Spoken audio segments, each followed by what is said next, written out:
Salam sejahtera, salam kasih di dalam nama Tuhan Yesus Kristus. Kita masih di dalam New Wine Series. Hari ini saya akan berkongsi tentang topik kirbat kulit lam baru. Haleluya saudara. Roh Kudus sudah dicurahkan dalam Pentakosta yang kita rayakan bersama, mengingatkan kita saudara bahwa Roh Kudus sudah dicurahkan bagi kita. Nah, Roh Kudus tidak boleh tinggal di dalam ataupun di tempat yang lama. Roh Kudus digambarkan sebagai anggur baru yang tidak boleh dituangkan di dalam kirbat kulit yang lama ataupun kantong yang lama ataupun old wine skin. Kita lihat di dalam Lukas 5 ayat yang ke-37 dan ayat yang ke-38. Tiada siapa menuangkan air anggur baru ke dalam kirbat kulit yang lama. Kalau dilakukan, air anggur baru itu akan memecahkan kirbat kulit itu. Lalu air anggur di dalamnya akan tumpah dan kirbat itu pun rosak. Tetapi air anggur yang baru harus dituang ke dalam kirbat kulit yang baru. Haleluya saudara. Apakah arti anggur baru? Saudara, anggur baru adalah pekerjaan Roh Kudus yang baru di musim yang baru. Haleluya. Kita sekarang berada di era, di zaman pencurahan Roh Kudus, di era Roh Kudus, di mana hidup kita setelah ataupun selepas menerima pencurahan Roh Kudus saudara. Dalam arti kata lain, hidup kita sekarang dipimpin oleh Roh Kudus. Haleluya. Nah, soalannya saudara, bagaimana saya ataupun Anda boleh menerima pencurahan Roh Kudus ataupun boleh menerima anggur baru ini? Nah, jawabannya sederhana saja saudara, yaitu mempersembahkan dirimu sebagai kirbat kulit baru ataupun mempersembahkan diri kita sebagai kantong kulit baru supaya kita dapat menampung kehadiran anggur baru dalam hidup kita.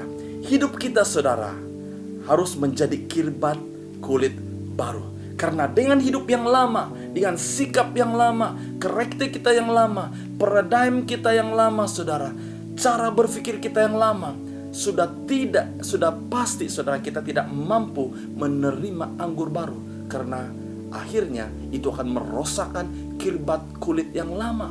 Nah saudara, kita melihat bagaimana saya dapat mempersembahkan diri saya sebagai kirbat kulit baru. Kita lihat di dalam Roma 12 ayat yang pertama dan ayat yang kedua.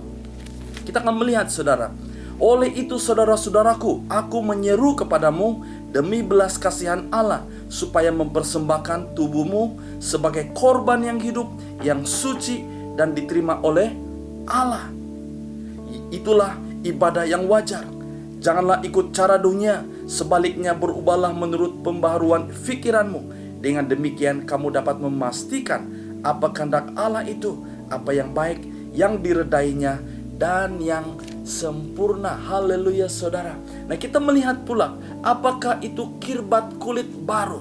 Kirbat kulit baru adalah menjadikan diri kita baru saudara. To become new me. To become new me. Haleluya.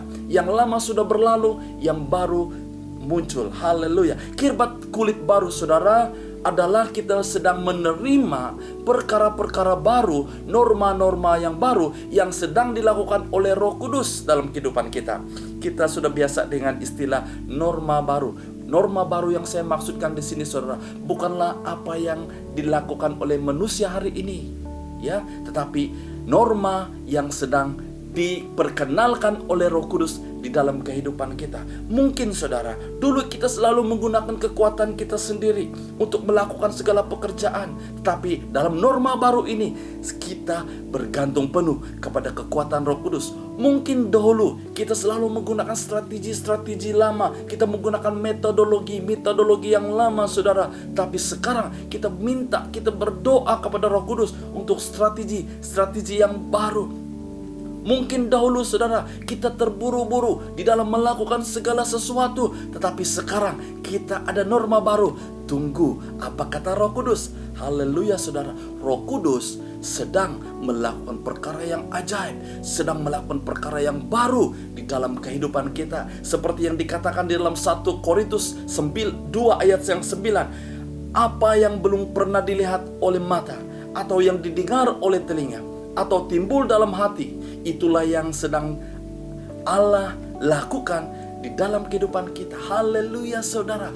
Inilah pekerjaan Roh Kudus. Inilah anggur baru. Saudara, dia sedang melakukan perkara yang ajaib, yang baru dalam hidup kita. Nah, sebagai aplikasi saudara, apakah yang menjadi persoalan? Apakah yang menjadi masalah bagi kebanyakan orang hari ini?